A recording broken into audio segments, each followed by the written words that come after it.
Hey, what's going on, everybody? This is Tyrone back with Tech Life. And this is an older article that I wanted to present to you guys because something happened, something was announced today. And I'll leave both articles in the description down below. So last year in November, Elliott Management announces that they're going to exit their stake in At&T. Well, as of this morning, they initiated the stake in At&T again. Why did that happen? We don't really know, but I think what happened, I think Elliott Management made a rushed decision last year, and now they realized that they made maybe a bad choice, and now they've reinitiated their stake in At&T. Why is this important?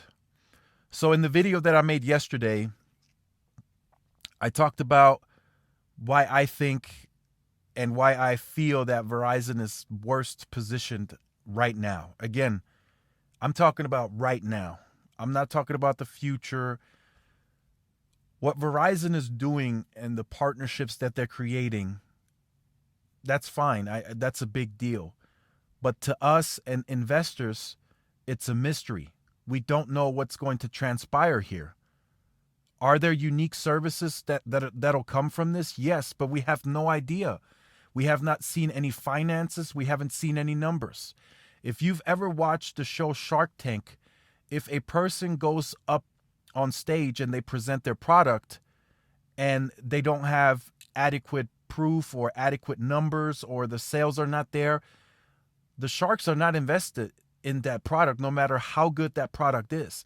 It can be the best product in the world, but if the numbers are not right, or they have, it's not a proven product, or the sales margins are not there, they're not going to invest in that product no matter how good they think it is.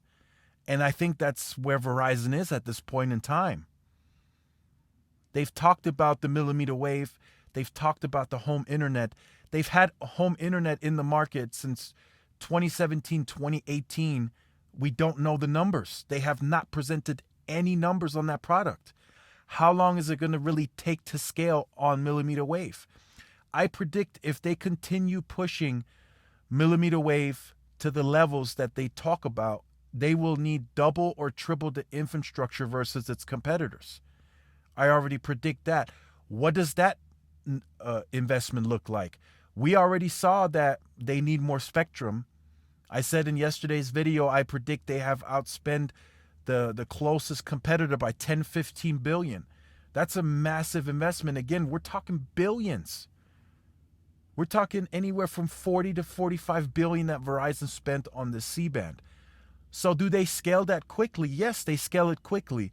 Will that become part of home internet? Yes, it will. But we have not seen the numbers. It's not proven. They still have to compete for that customers.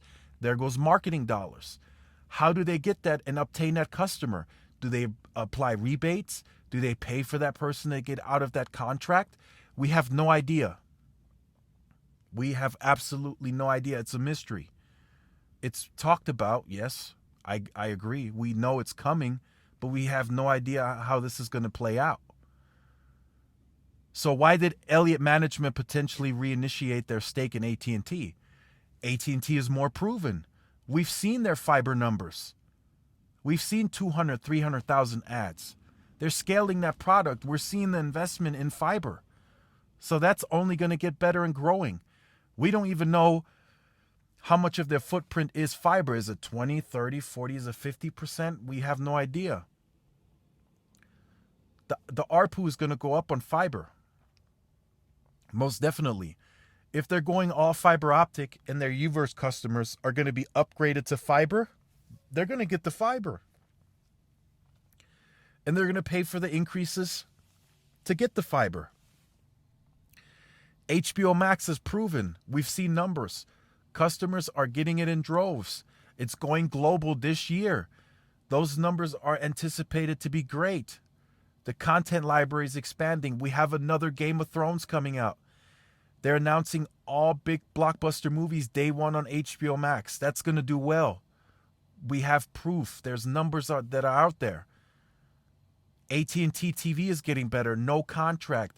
They're starting to combine the services. DirecTV is being sold. So that's all proof. They're thinking about selling the DC Comics. So there's a difference between the two. Verizon, very unproven. Millimeter wave, is it going to work? Yes, we've seen it. It's coming with better range. It's going through glass. They're rolling it out at scale. But the enterprise section, yes, they're signing partnerships. But we still haven't seen any numbers. We don't know what the unique cases look like. And if it is that lucrative, AT&T and T-Mobile are going to compete for that as well. They're going to compete. T-Mobile said they will compete with that, with millimeter wave, and we know AT&T is going to do it too.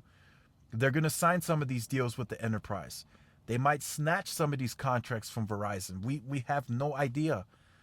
The only thing I know now is HBO Max and fiber are a proven product, and apparently in the last quarterly earnings, AT&T did so well that it almost offset the losses that they took from DirecTV.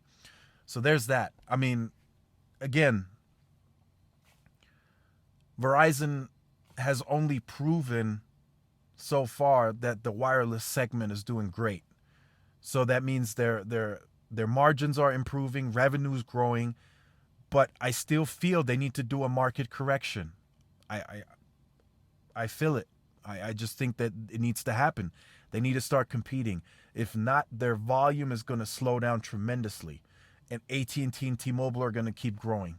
I think that's what's bound to happen. Again, I'm no psychic. I'm no financial advisor. I'm not a professional analyst, but I think Verizon needs to make a market correction. They cannot go with the attitude that we won't chase unprofitability. We're just going to grow at medium to low volume. That's just not the way to go. Their numbers are going to significantly lower this year if they don't make a market correction. So let me know what you think about this. I think it is interesting that Elliott Management reinitiated its stake in AT&T. I can understand why if they're basing it on those grounds. AT&T has more proven numbers. I would not invest in the company, or any company for that matter, on a hope and a prayer. I need to see numbers. And with Verizon, we have no concrete evidence right now or a clear picture on where that revenue and profit growth is coming from. The only way it comes from wireless is if they increase prices. That's the only way. They have to increase prices. Because anything else that they created on value creation comes with a price tag for Verizon. They have to pay those third parties to gain those customers. And they're not gaining them fast enough or in big enough volume, in my opinion. So I don't know if that volume, that value creation is necessarily going to pay off. Does it pay off with retention? Sure. But I just don't see that bringing in a ton of customers. So let me know what you think about that in the comment section down below. Look forward to reading the comments. If you have been on the channel or you are new to the channel and you have not yet liked, shared, subscribed, make sure you do so. Hit the notification bell so you are notified when I do upload content. Make sure to follow the social media outlets for more updates and interactions. This is Tyrone with Tech Life. Thanks again for watching. I'll see you guys in the next one. Peace.